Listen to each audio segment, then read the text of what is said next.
vous parler d'astrologie et de voyance.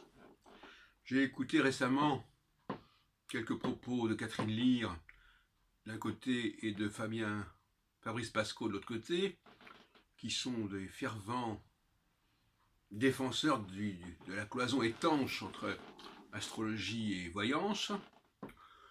En ce qui me concerne, mes positions seront plus mitigées et plus modérées. Il est un fait que notre génération d'astrologues, et puis celle d'avant, ont été marquées par cette affirmation, n'est-ce pas, que prévoir n'est pas prédire, que l'astrologie n'est pas la voyance, etc. Et en fait, de quoi s'agit-il en réalité là Moi, en ce qui me concerne, je pense que j'ai plutôt constitué ce que j'appelle une cyclologie qu'une astrologie, puisque cette cyclologie emprunte très peu de choses à l'astrologie, que quelques éléments, et donc très peu de choses ici à l'astronomie, mais qui sont des choses qui sont réelles, qui sont visuelles, visibles. Et là, je ne vois pas très bien en quoi la voyance pourrait jouer un rôle quelconque, mais enfin, bon, pourquoi pas.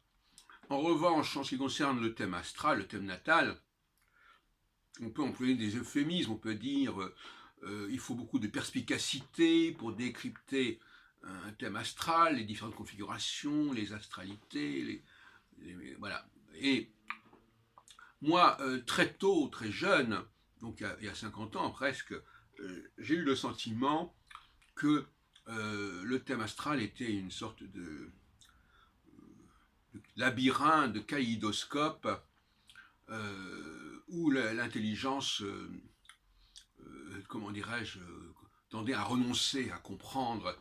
Et par conséquent, dès 1976, j'ai publié un bouquin, Clé pour l'astrologie, où je prends mes distances complètement par rapport au thème astral. Et pour moi, le thème astral, c'est de l'astromancie. Il faut dire les choses comme elles sont. Alors, évidemment, il y a deux façons de procéder. Soit on va de la voyance à l'astrologie, soit on va de l'astrologie à la voyance. C'est ce que je veux dire. Donc, ceux qui font de la voyance, qui ont commencé par la voyance, peuvent être tentés de compléter par l'astrologie, et ceux qui ont commencé par l'astrologie, et donc par l'apprentissage, etc., de toutes sortes de notions, sont amenés à s'intéresser à la voyance et, en tout état de cause, de toute façon, sont conduits à pratiquer une forme d'intuition qui s'apparente à la voyance, parce qu'on peut aussi jouer sur les mots en disant intuition, voyance, parce que bon, on peut remplacer un mot par un autre, mais les faits sont là. Les signifiés sont là, même si les signifiants peuvent varier. Et effectivement, moi qui connais très bien à la fois le monde des astrologues et le monde des voyants, et qui a interviewé des tas de gens dans ces deux domaines, il est un fait qu'il y a des gens qui commencent par prendre conscience d'un certain nombre de dons, qui sont interpellés par leur capacité à percevoir les choses. C'est ce qu'on appelle des voyants, des médiums. Et puis qui, ensuite, effectivement, peuvent faire un peu de numérologie, un peu d'astrologie, un peu de zodiaque, voilà, pour compléter. Et inversement, il y a des astrologues qui n'ont absolument rien qui n'ont aucun pressentiment particulier, qui n'ont aucun flash particulier, qui vont donc apprendre l'astrologie scolairement, si on peut dire, avec les bouquins, avec les écoles, en pensant de bonne foi que l'astrologie est un enseignement qui leur permettrait d'aborder cet avenir qu'ils n'auraient pas donné à eux-mêmes, puisque eux-mêmes ne sont pas voyants.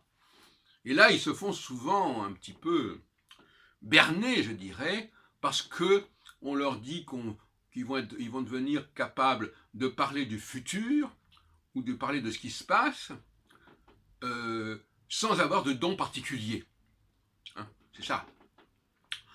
Et alors on leur dit, voilà, il faut passer un certain nombre d'années à apprendre les maisons, les aspects, les signes, les planètes, etc. Et puis au bout du compte, vous arriverez à dire des choses qui valent autant que ceux qui sont des prétendus, qui sont des voyants.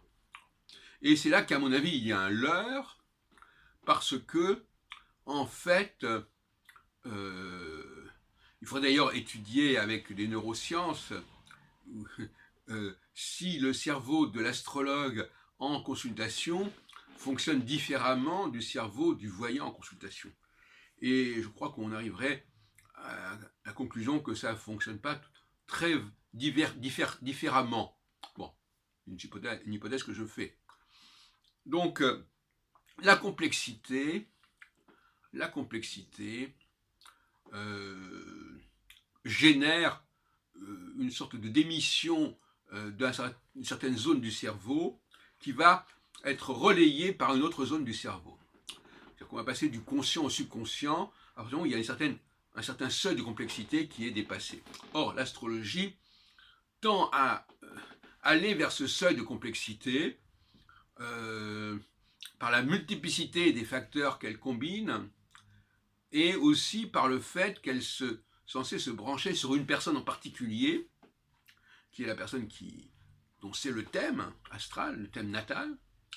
Et déjà cela relève en partie de la voyance.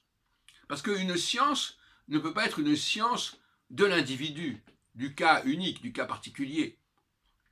Donc par conséquent, pour appréhender cette spécificité de l'individu, eh bien, il faut justement une forme de voyance, c'est-à-dire il faut être véritablement en phase avec la personne et pas simplement dépositaire d'un certain savoir. Donc là aussi, il y a des contradictions qui font que je crois que désormais, d'ailleurs je rencontre de plus en plus d'astrologues qui complètent leur astrologie et ils le disent clairement par le tarot. Par exemple, cette Myriam que j'ai filmée il y a quelques jours au Salon des sciences occultes, qui est une personne d'un très bon niveau intellectuel, qui a fait des terres de recherche universitaires, et qui me dit, bon, l'astrologie, elle a ses limites, et après, il faut faire appel à autre chose. Et c'est là aussi que le bas blesse, chez nos amis astrologues, c'est que on arrive au résultat inverse de ce qu'ils croient obtenir, ou ce qu'ils croient garantir, parce que il est plus sage de reconnaître les limites de l'astrologie. Et à partir du moment où je reconnais les limites de l'astrologie, je reconnais qu'il peut y avoir d'autres choses qui viennent compléter l'astrologie et qui viennent compléter le travail de l'astrologue. À partir du moment où l'astrologue se refuse à accepter qu'il puisse y avoir autre chose que sa discipline, donc il voudrait que sa discipline soit un cas unique, qui n'ait aucun rapport avec d'autres disciplines, en quelque sorte, ce qui est assez un problème aussi déjà, eh bien, à partir de ce moment-là, il va être amené à tirer de l'astrologie plus que ce qu'elle ne peut apporter.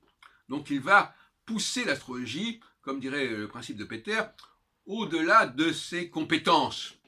Hein. Donc là aussi, ça ne me rassure pas trop.